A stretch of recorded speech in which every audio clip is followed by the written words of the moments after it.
this computer. Hi, Diane. How are you today? I'm doing really well. Good. Yeah. Okay. I feel like it's a new month. I don't know if it is or not. Yeah. And live. Here we go.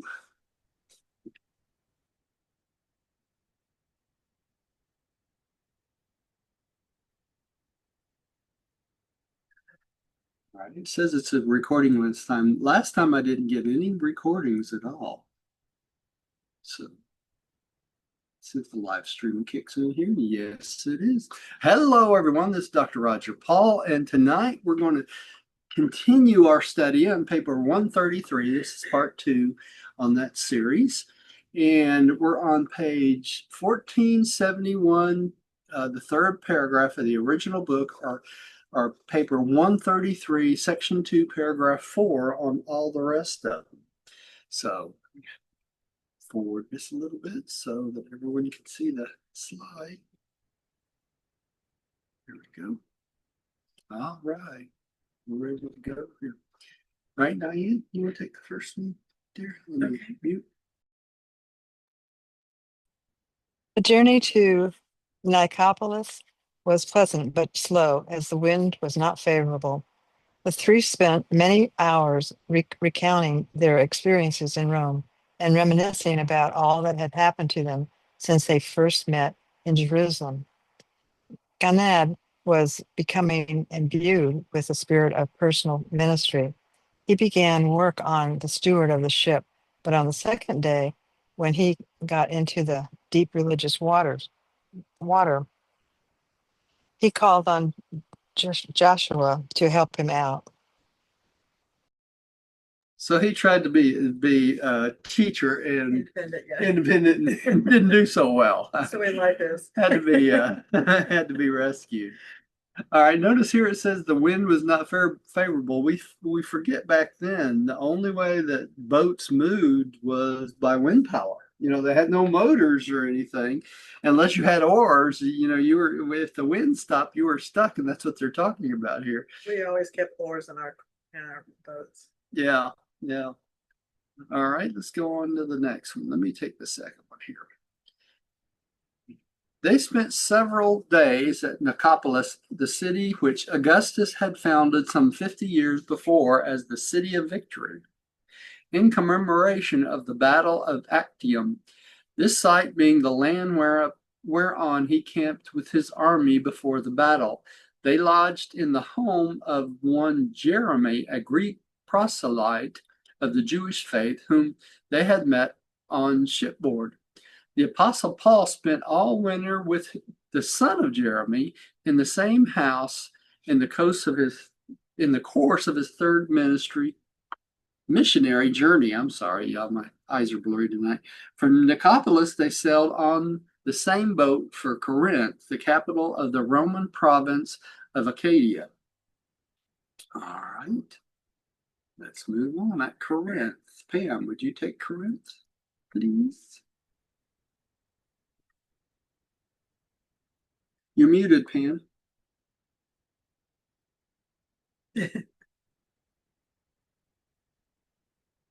Pam, you're muted. Sorry. That's all right. 3, at Corinth. By the time they reached Corinth, Ganid was becoming very much interested in the Jewish religion. And so it was not strange that one day, as they passed the synagogue and saw the people going in, he requested Jesus to take him to the service. That day, they heard a learned rabbi discourse on the destiny of Israel. And after the service, they met one Crispus, the chief ruler of the synagogue. Many times they went back to the synagogue services, but chiefly to meet Crispus. Ganid grew to be very fond of Crispus, his wife, and the family of 5 children. He much enjoyed observing how a Jew conducted his family life. Okay, so this is one of the people that they met and spent time with. And this family just happened to be a Jewish family. And so he was very interested, being Joshua or Jesus was from the Jewish background. Okay, and this is a picture of Corinth. And if you notice over to the right, here's Italy and here's Athens, right? Greece. And Corinth is right here. You know, we hear a lot about Corinth from the Bible, you know, when Paul and some of the apostles went there, the Corinthian church. So that's what that's about. Let me go down here to the some of the descriptions on these others down here. This is where the emperor started to convert this tract into a canal, but he did not finish the job when he started it. It wasn't finished for many, many ages later. And here's another picture of it. All right. And Now, for where? This is in Corinth. Oh. And this is some of the waterworks they were doing for Corinth, you know, to bring water into the city and waste out. So when another interesting one coming up here, this one here, let me read what it has to say. This is where the Emperor Nero, who started this construction of the canal, left his own image here. The canal was not completed until the 19th century. And what they're talking about here is that you see this little area right here? That's his mark? That's his picture in there. Yeah, they made a little statue of him, you know. Lord. Even though the canal didn't get finished till the 19th century. Very presumptuous. Yes. And here's a little bit better picture of the next one coming up. It's just right here. Mm.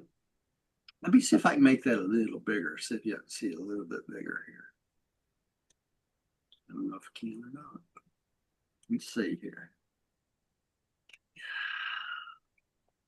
Okay, that's a little bit bigger, but not very much. All right, so this is his statue in here. See this? They made a little thing here for him to put his statue. Okay. Hey, Rodney. Hey, guys. You want to take the next one? Yes. Sorry I'm late. My computer decided to update. Isn't that great? Yeah, it really does it right when you get ready to go in, and it wants to change out your whole program, so you can't even get online or anything till it's done. It's frustrating. Yeah. Yes. Okay. While Ganed studied family life, Jesus was teaching Crispus the better ways of religious living. Jesus held more than 20 sessions with this forward-looking Jew, and it is not surprising years afterward when Paul was preaching in this very synagogue that when the Jews had rejected his message and had voted to forbid his further preaching in the synagogue, and when he then went to the Gentiles, that Crispus with his entire family embraced the new religion, and that he became one of the chief supports of the Christian church, which Paul subsequently organized at Corinth. And we hear about that in the New Testament. Mm. Excuse me. Notice here he spent more than 20 sessions with his family too, teaching them.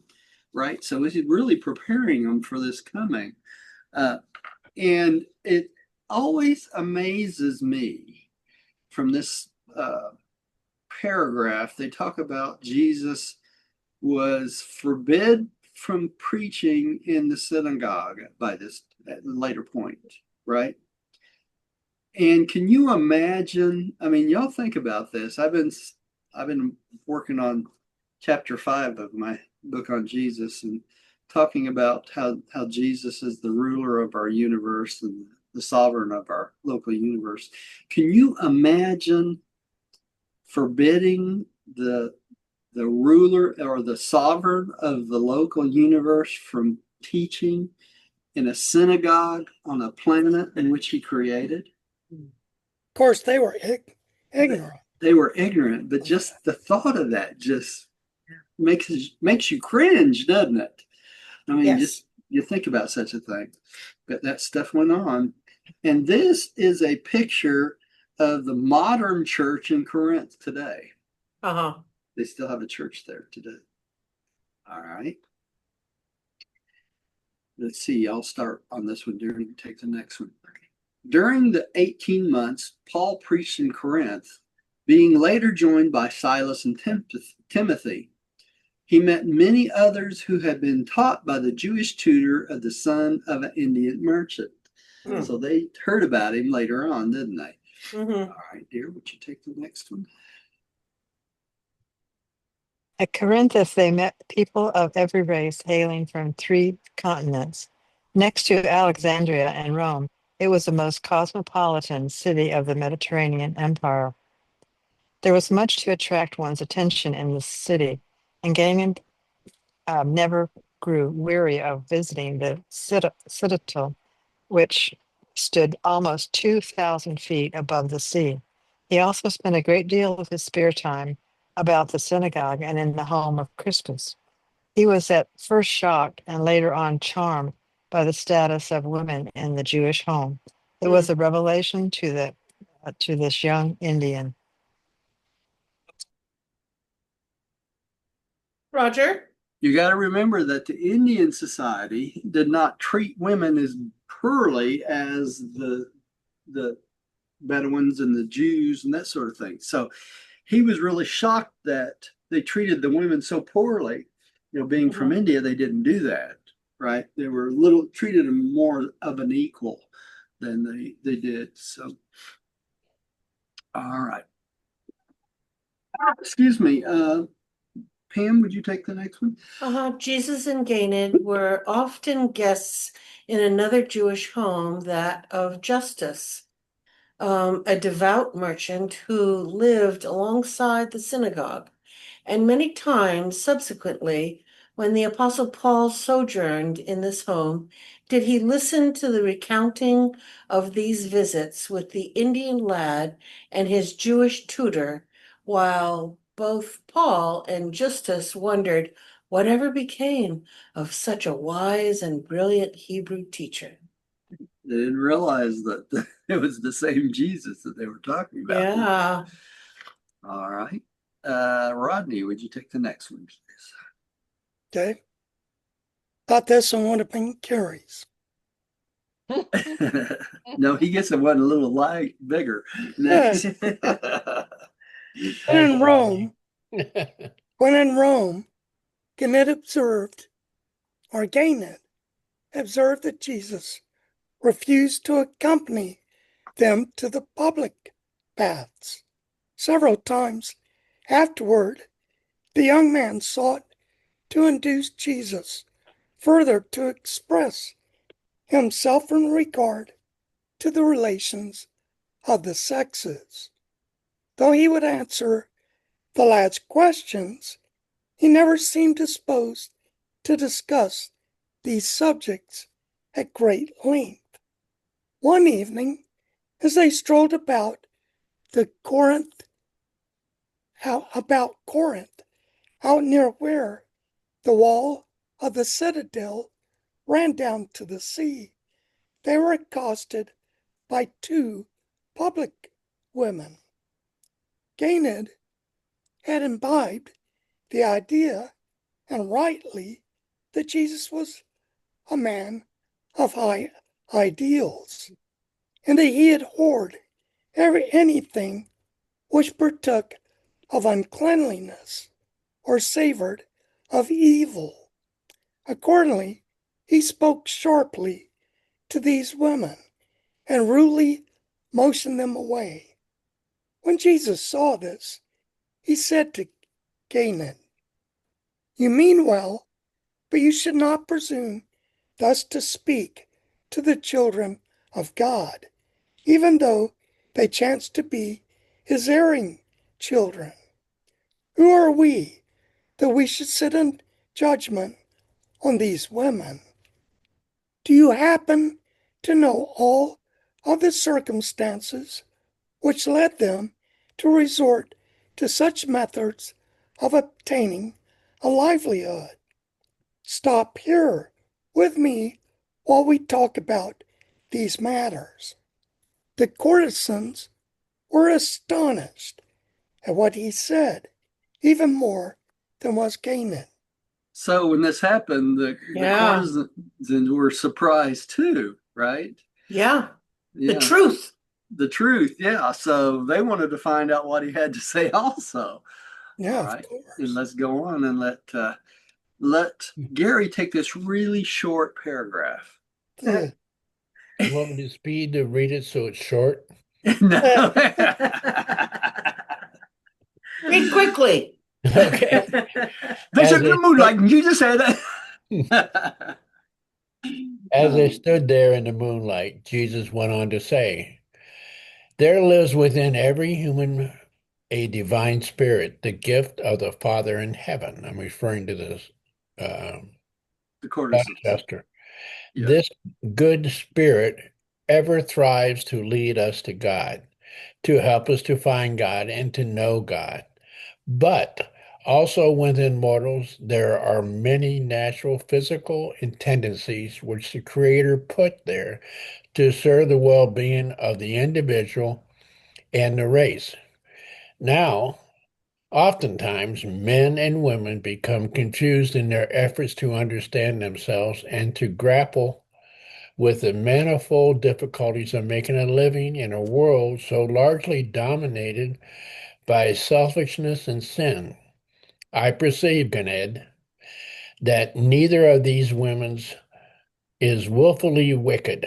I can tell by their faces that they have experienced much sorrow. They have suffered much at the hands of an apparently cruel fate. They have not intentionally chosen this sort of life. In discouragement bordering on despair, surrendered to the pressures of the hour and accepted this distasteful means of attaining a livelihood as the best way out of a situation that to them appeared hopeless. Ganid, some people are really wicked at heart. They deliberately choose to do mean things. But tell me, as you look into these now tearful, stained faces, do you see anything more or bad or wicked? And at Jesus paused for his reply, Ganad's voice choked up as he stammered out his answer. No, teacher, I do not. And I apologize for my rudeness to them. I crave their forgiveness. Then said Jesus, and I bespeak for them that they have forgiven you as I speak for my Father in heaven, that he has forgiven them. Now, all of you come with me to a friend's house where we will seek refreshment and plan for the new and better life ahead. Up to this time, the amazed women had not uttered a word. They looked at each other and silently followed as the man led the way. There is so much in this paragraph. I could Really? preach a sermon on this. I really could. But let's hit a couple highlights here. First of all, Jesus talks about the tendencies of men and women struggling through life, trying to make a living, trying to feed themselves, trying to feed their family. And sometimes their sexual tendencies get out of hand because they find that they can use their sexuality to augment making this living and struggling through this horrible, horrible way we all have to survive. I mean, it's really difficult. And having the fact that Jesus himself has had to go through these struggles as a normal human, he can relate to everything that's happened to them. He had to feed his family of seven, and he had to take care of his own children and barely got by in some periods of time. And that's part of the experience of living. And so what he's trying to teach this lad, Ganid, is the fact that life is not easy. Life is very, very hard. And sometimes we resort to things distasteful or things we really don't want to do just to survive. And that's what he's talking about with these women. So what he's going to try to do, we're going to find out in the next paragraph or so, is changed the course of these two women. So let's go on to the next one. And Can I say something? yes, go right ahead. There's a statement in there that says, let me go back and read the, well, in discouragement, they have not intentionally chosen this sort of life. They have in discouragement bordering on despair surrendered to the best way out of a situation to them appeared hopeless, which suggests to me that it wasn't hopeless. No, it wasn't hopeless, but we all get in situations where, excuse me, we feel like our situation in life is hopeless. Okay. And especially when it comes to finances, it's very, very hard to survive in this world. If you don't, we go through this each and every month, me and Diane, with our finances and stuff. I'm juggling stuff. You would think I was a magician. I juggle stuff around so much just to keep the utilities on and survive. Just because we teach religious things doesn't mean we don't have any. That doesn't mean we have any money coming in other than my VA disability and our Social Security. And being the fact that we take care of so many animals and everything, we had to make a choice. Are we going to feed our animals? Or are we going to eat less? And we have made choices to eat less. You would be amazed what I come up with for meals. You can ask Diane. I mean, It's very creative. Yeah, I have to be creative quite a lot. I've ate. Is it Mexican tortillas and beans? No, I eat my weight in hot dogs and things like that. Just because we're out here working on, I spend 10 to 12 hours a day just working on this religious work because it needs to be done. And I want to get it to a point that when I pass, the message that Jesus has laid upon me has been told, and it's been told sufficiently. Yeah. And that's why I work at the different stuff so much. It's part of my job, but there's no pay coming in for it. And honest to God, if Diane was not healthy enough to do most of the work for the animals and stuff, that it wouldn't get done. Any extra time I have is cleaning the house and that sort of thing and cooking. And so she pretty much takes care of everything else. I mean, she has to, because we have to make a decision. What is most important in life? And in my life, what the most important thing is my work for God, right? Yeah. But you make that decision, just like in this paragraph when they said these women, were at a point of despair. I've been at a point of despair in my life many, many times over. Just because we live a religious life does not erase the possibility that you're not going to struggle through life. All of us do, right? Can I ask you a question? Yeah, go ahead, Gary. What lesson was God trying to teach you during your eras of despair? I think God was trying to teach me to be patient with everything. Let me put it, I don't want to complain, but look at it this way. I spent all my life in school studying to go into religion. Then I ended up going into medicine. I got 3 doctorates and that sort of thing. And I never made enough money to be wealthy by any stretch of the imagination. Okay. Because I was honest in everything I did. So even when I was in practice, probably half of the fees that I charged, I wrote off. Okay. Because people couldn't afford it. Insurance wouldn't pay, people couldn't afford it. And half the time, if it was an auto accident or something like that, the attorneys keep the money, won't pay you. And there's nothing you can do. You can take them to court, but Jesus says, don't take your fellow man to court. Did you know that? No. So you have to make a decision whether you're willing to give up any kind of wealth and that sort of thing to do what's right in your life. And it's hard. There's nothing easy about it. But coming back to these ladies, they got to a point where they obviously could not feed themselves. Okay, so at that point, what do? Do you give in a little bit so that you can feed yourself and keep surviving? That's basically what they had to do. And in each and every, my point is this, in each and every one of our lives, no matter how you pre-plan and put your time in and do all these things, that does not mean you're going to have a wealthy life or be better off than anyone else. Okay? It just doesn't mean that. If you get into the streams of wealth, there's certain streams of wealth that you can get yourself into, and you can get very, very wealthy very, very fast. Or if you get lucky and come up with a product or something like that, that you can sell and make a lot of money. And it happens all the time.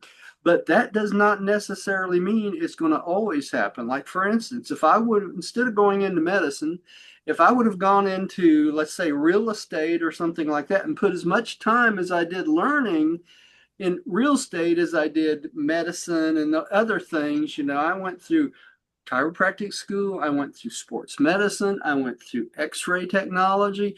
I spent a whole year doing video fluoroscopies in the back of a truck. Okay, so there's lots of ways you can spend your time. But if I'd have spent that much time in something like real estate, I'd have been a very wealthy man at this point, Yeah. But there's a lesson to learn. If you look at the wealthy people of the world, and you will find that a lot of them in 10 years are no longer the wealthiest people in the world. So that wealth is fleeting. It I'll give an is. example. Look at a lot of these Hollywood, you would sing Yeah. they're well off. And Yeah. I was surprised to know that the guy that plays Fonz, I forgot his name. Um, Plays what? he played Fonz in Happy Oh, Days. Oh, yeah. Mm-hmm. Winkler. Yeah, Henry Wink. Winkler. Yeah. Yeah, he had several $1 million and he lost it in an investment. And what I understood from this video, I'm better off than him.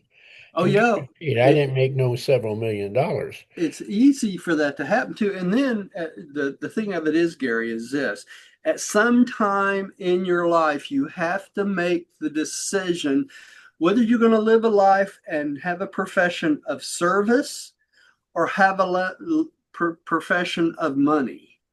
Okay. So if you choose the service row, you will be rewarded great, great amounts of personal satisfaction in knowing that you did the right thing. Okay. But if you choose the road of money, it might boost you up for a few years. But unfortunately, most of the people that get into that end up losing it or doing something else in which it all falls in on them. And that's apparent with probably 80% of the stars we see on TV. By the time they get 70 or 80, they have lost their fortunes. Many of them get thrown out on the street, they lose their houses and all this. So it's all relative. When I made my decision, I thought about it very hard because my life was going to be a world of service. It was going to be as a Baptist preacher. But since that didn't work out, I had to choose another service profession for a while that could feed me. And that's why I went into medicine, chiropractic and medicine and sports medicine and x-ray and that sort of thing. And none of them I made that much money at. I got by, I paid my bills, but I did not become wealthy by any stretch of the imagination. And people think doctors always become wealthy. Yeah, certain doctors do who become surgeons and things like that. Sometimes they become wealthy, but the average doctor does not make that much money. I guarantee y'all. It's high, high expense to keep an office open, pay people to be there in the 9 yards. And we're getting too far off on my life and forgetting the Well, let slides. me give you this one thing and I'll shut up. I had a friend who's our, even though we never met each other until we were in our 70s, um, had somewhat parallel lives, occupation-wise, etc.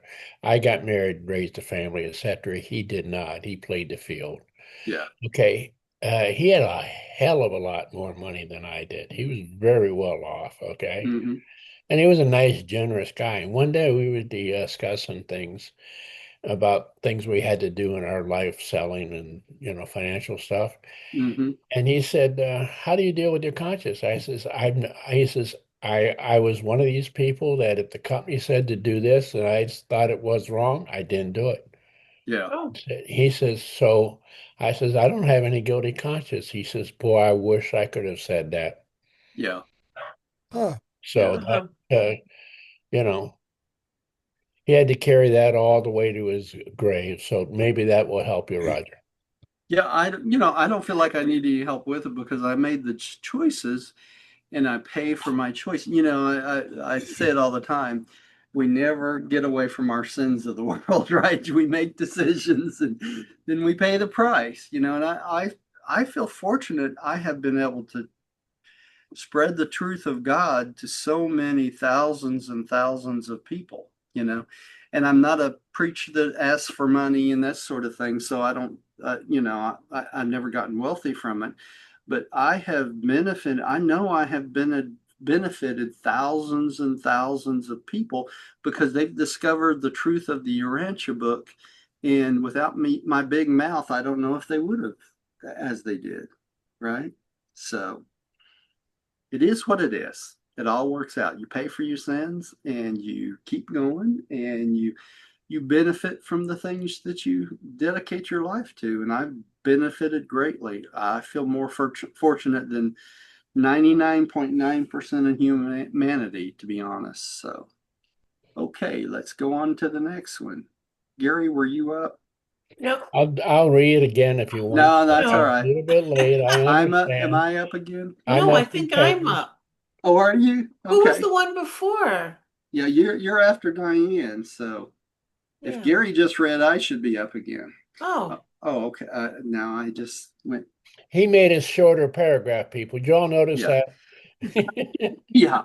Uh, Imagine the surprise of Justice's wife when at this late hour Jesus appeared with Ganid and these two strangers saying, will you forgive us for coming at this hour? But Ganid and I desire a bite to eat and would share it with these our newfound friends who are also in need of nourishment. And besides all this, we come to you with the thought that you will be interested in counseling with us as to the best way to help these women get a new start in life. They can tell you their story, but I surmise they have had much trouble, and their very presence here in your home testifies how earnestly they crave to know good people and how willingly they will embrace the opportunity to show all the world and even the angels of heaven what brave and noble women they can be. Now, can you imagine this woman? She must have been startled yeah, to all get just out. imagine. Yeah. Diane, would you take the next?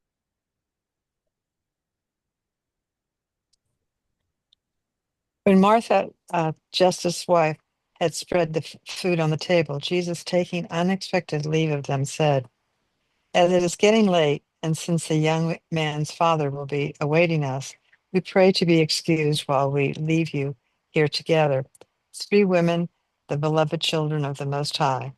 And I will pray for your spiritual guidance while you make the plans for a new and better life on earth and eternal life in the great beyond. You notice how he slid out on them? Yeah, yeah. Mm-hmm. So the woman had to, Justice's wife had to, come up to the plate, didn't she? I mean, she didn't have much of a choice. All right. Okay, here. Pam, I think you're up next. Yeah. Thus did Jesus and Ganid take leave of the women. So far, the two courtesans had said nothing. Likewise was Ganid speechless, and for a few moments, so was Martha, but presently she rose to the occasion and did everything for these strangers that Jesus had hoped for. The elder of these 2 women, died a short time thereafter, with bright hopes of eternal survival, and the younger woman worked at Justus's place for business and later became a lifelong member of the first Christian church of Corinth. So they got out of that life just like Jesus had set it up, Yeah, didn't they? isn't that wonderful? That's what a wonderful story, you know. That's pretty. Yeah, I forget where this is. This is in Corinth, also in the church there. I have a whole bunch of pictures of this church, Corinth. They're kind of nice. You can look at these in the slides at your leisure, but what a beautiful church, right? Yeah. And these are the different apostles and stuff in the around the sides of the church inside. And there's Jesus calming the sea. Here's the 12 apostles. Yeah. Must be a beautiful church. And here's a battle helmet from Corinthian helmet from that period of time. Here's a bronze. This is 500 BC.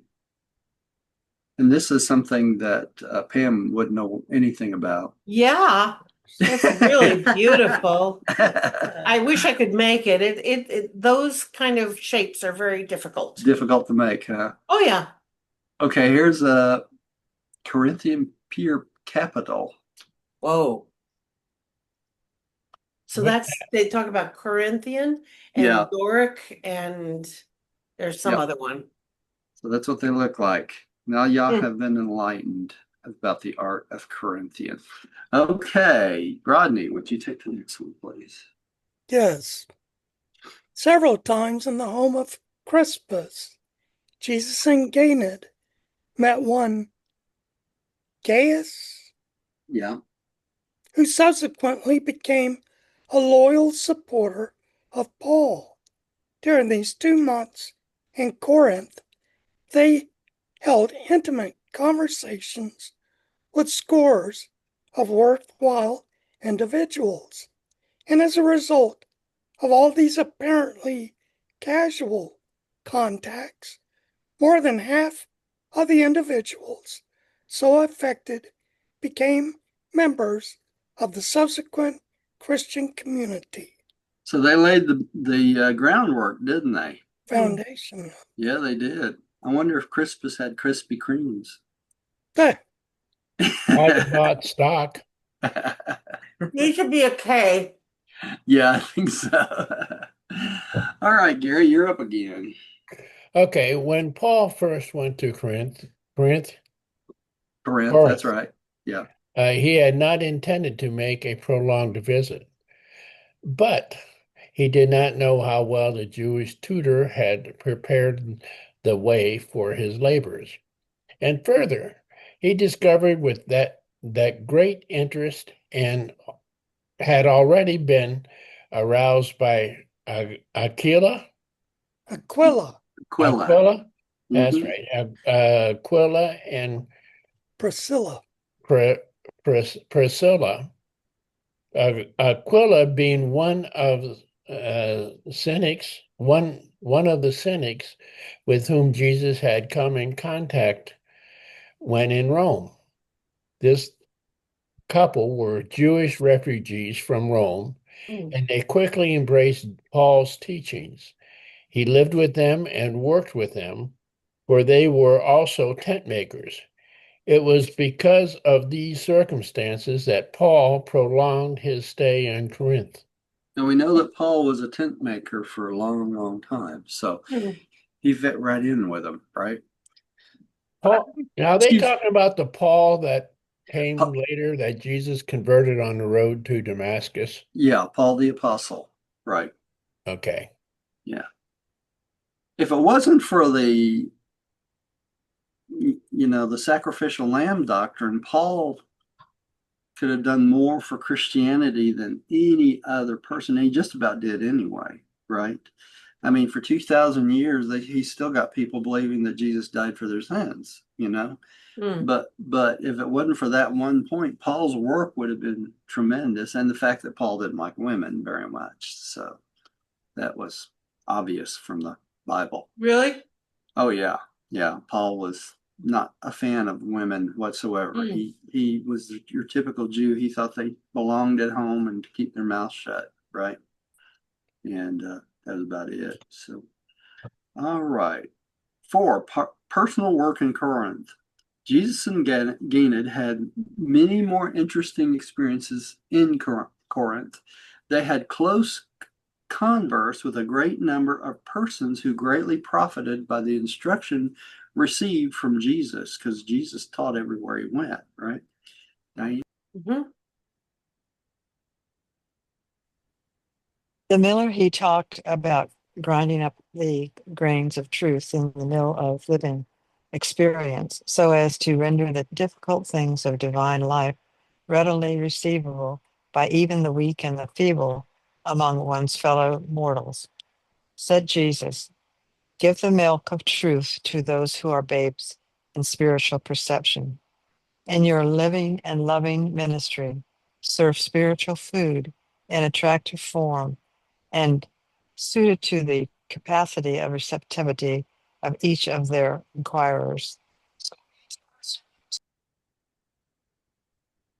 You're muted, Roger. So each person you teach gets a different message, don't they? Because the message for them is going to be different than it is for someone else.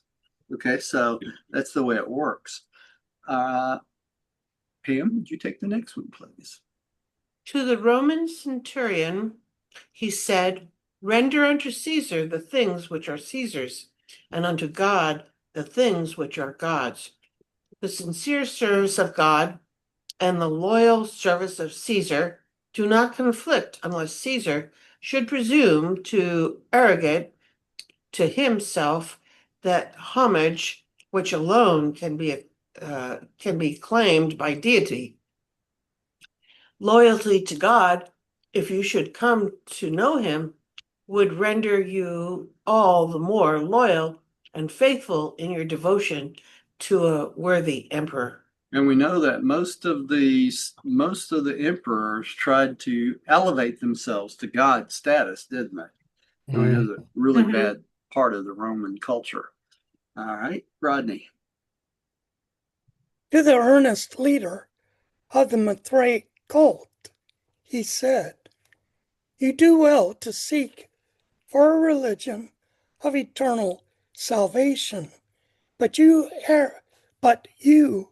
err to go in quest of such a glorious truth among man-made mysteries and human philosophies.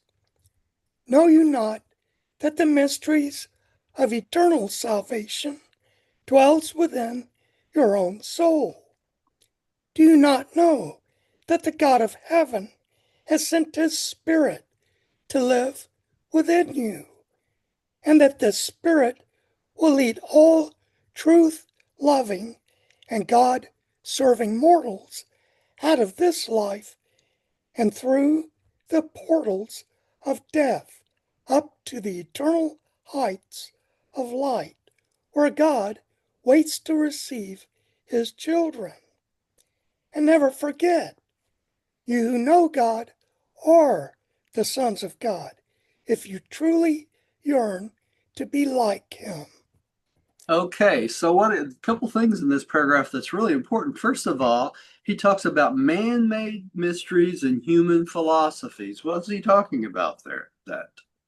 That's these things that human beings come in for worship, like the sacrificial lamb concept or all the rules of the Jewish faith. These are man-made things and human philosophies. They are not directly from God. And so then he goes on to tell us that the real mystery for salvation dwells within you. And what is that? That's the thought adjuster. Okay? So the thought adjuster is what brings you back to God. It grows your soul so that when you go on to the mansion world, you're prepared to start as a new Urantia existence, and then you're ready to go on your ascension plan. So all you need, you come into life, all you need is already with you when you get that thought adjuster. And before Roger, that, yeah. I'm sorry, go ahead. And before that, you're watched over by the guardian angel corps, right? All right, go ahead, Rodney.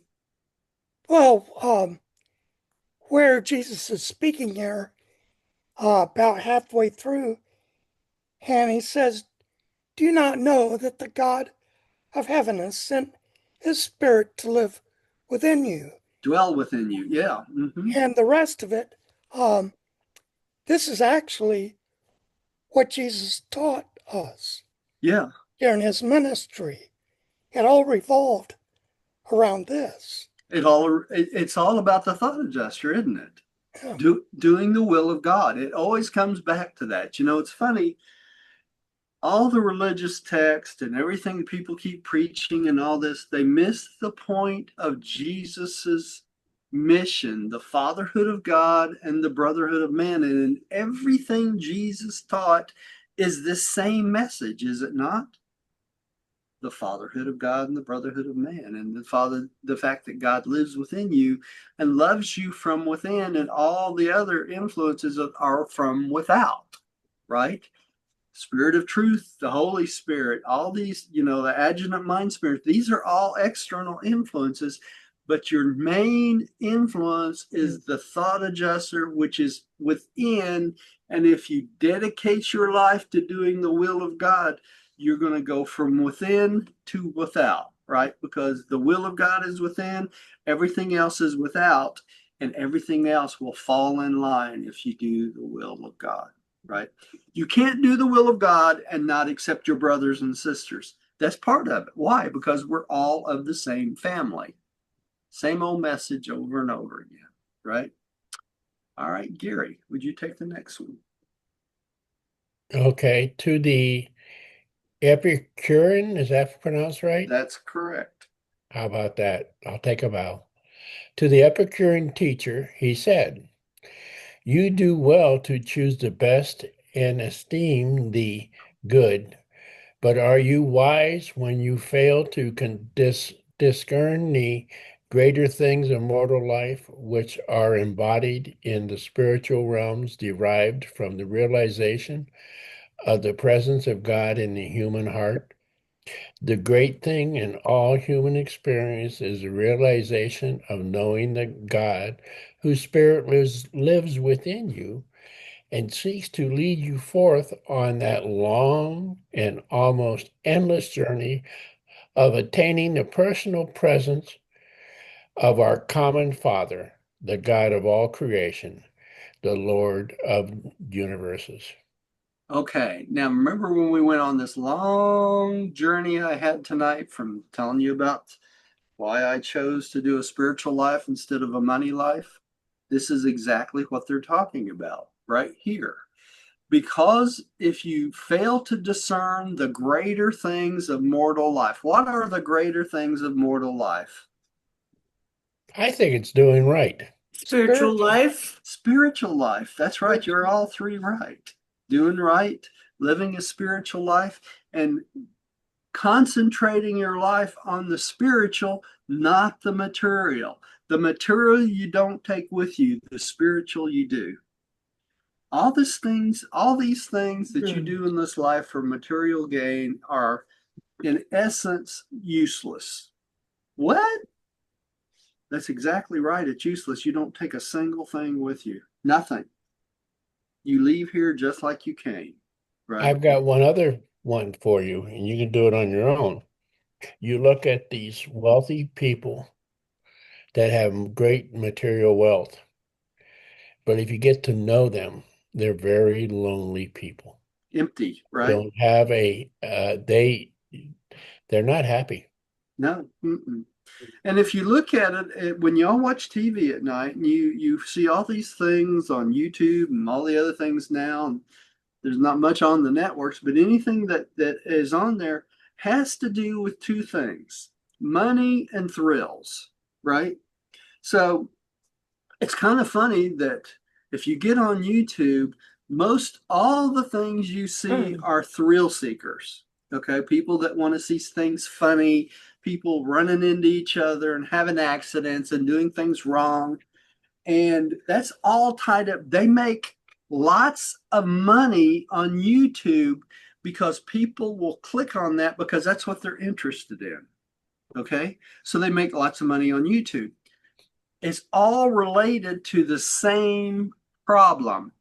These things are not important spiritually, and making the money is not important spiritually. So look at all the programs you watch that's surrounded by the fact that people are going to make money on this or that, the other, or they're making money on the program, right? Very few things you watch anymore has a good story, does it? Remember when we were growing up? I know I'm probably older than everybody else, Yeah, but in the 60s.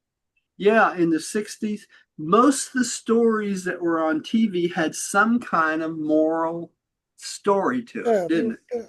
Had some kind of message. And that's getting less and less and less and less because everything is money, money, money, money, money, or to make you laugh or give you thrills, one of the two, right? So we're not going down the right spiritual path, are we? And we're supposed to be growing spiritually for our experience in this mortal world. So we need to reevaluate what we consider as important, right? And to do that, what do? We follow that thought adjuster within us, and it will lead us down the spiritual path rather than all these others. Okay, now I have lost track of who's up next. I think I just read, so Oh, I'm up then. To the Greek contractor and builder, he said, "My friend, as you build the material structures of man, grow a spiritual character in the similitude of the divine spirit within your soul. Don't let your achievement as a temporal builder outrun your attainment as a spiritual son of the kingdom of heaven." What were we just talking about? Yeah. mhm. While you build the mansions of time for another, neglect not to secure your title to the mansions of eternity for yourself. And how do you do that? You build your spiritual life. Ever remember, there is a city whose foundations are righteousness and truth, and whose builder and maker is God. And that's where we're going, right? That's our future. Wonder if they have them in yellow. Huh? Nothing. I'm just being a smart son of a gun. Okay. Those are the words of Jesus. Let's do one more before we quit tonight. Diane. To the Roman judge, he said, as you judge men, remember that you yourself will also someday come to judgment before the bar of the rulers of the universe. Judge justly, even mercifully, even as you shall someday thus crave merciful consideration at the hands of a supreme arbiter. Judge as you would be judged under similar circumstances, thus being guided by the spirit of the law as well as by its letter. And even as you accord justice, dominated by fairness in the light of the need of those who are brought before you, so shall you have the right to expect justice tempered by mercy when you sometime stand before the judge of all the earth. They should put this on the desk of every single judge in the country, right? That's true. They really should. Mm. All right, let's stop right there, and we'll take it up next time from the next one, which will be 4-8. Okay, let me stop the share, and we're gonna swap out to a new share. Okay, prayer of acceptance. I Peter, will would you? volunteer if nobody else wants to read. Oh, well, go ahead, Gary, if you'd like to. Go right ahead and read. Prayer of acceptance. I believe that God is my paradise Father, and that only by faith am I saved. No sacrifice is necessary. By this same faith, I became a child of God and know that all men and women are my brothers and sisters. We know the Son of God, the sovereign of our universe of Nebadon, as Christ Michael, Jesus of Nazareth. By allowing the will of God to become my will, I will someday stand in the presence of the Paradise Father. In the name of Christ Michael, Jesus of Nazareth, amen. Amen. Amen. And thank you all for joining us tonight. Please come see us again. Check out our other videos on YouTube. Subscribe, all that stuff. Give us a thumbs up. Make us feel important. Can I ask you a question, Roger? Sure, go right ahead. How can you turn out books so fast?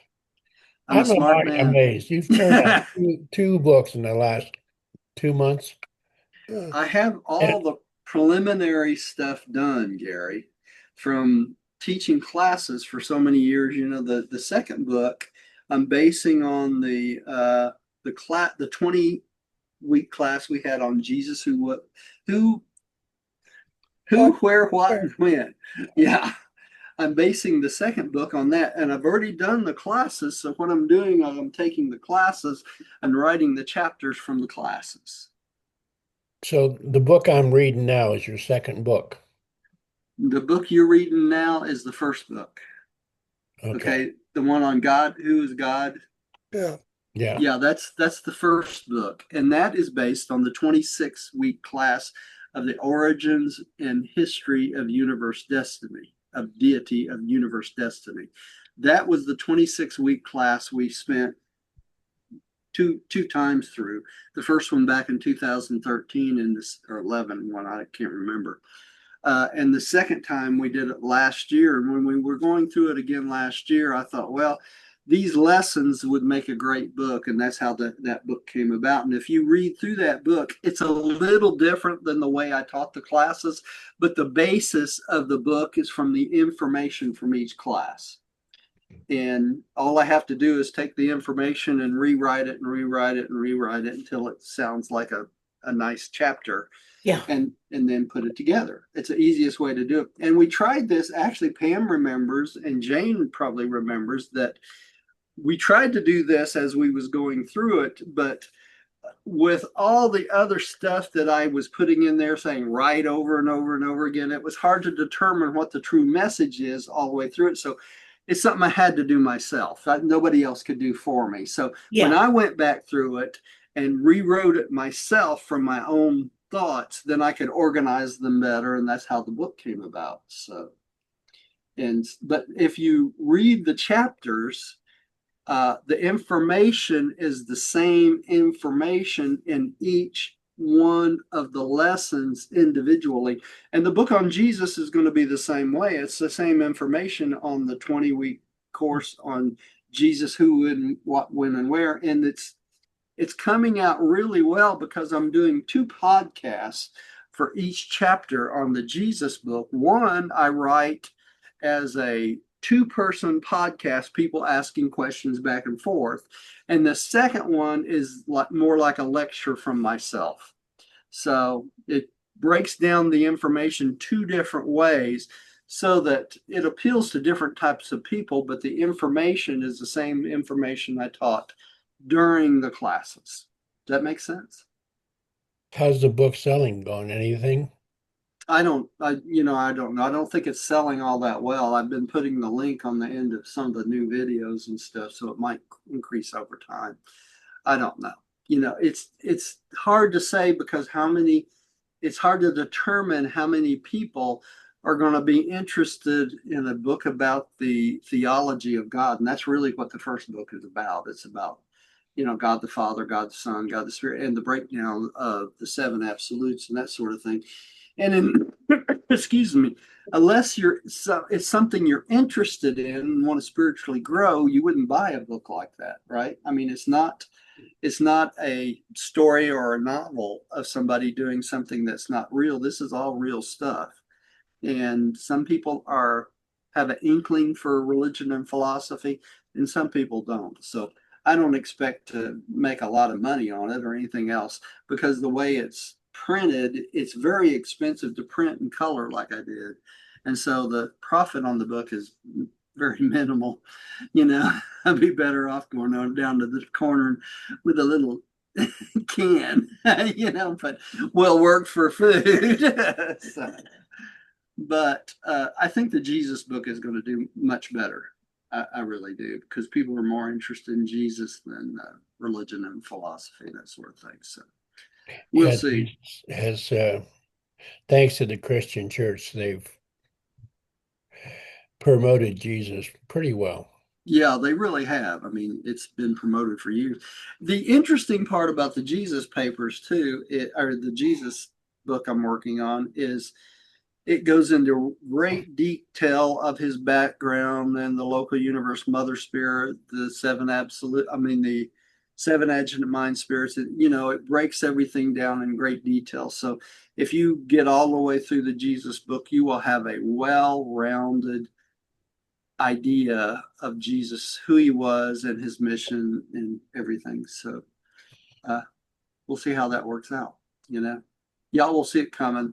It's going to take probably, this one's going to take a little longer than the last one because I'm breaking it down in two different sort of ways. I have to think my brain through doing a podcast that's two people, right? Setting it up for a podcast for two people.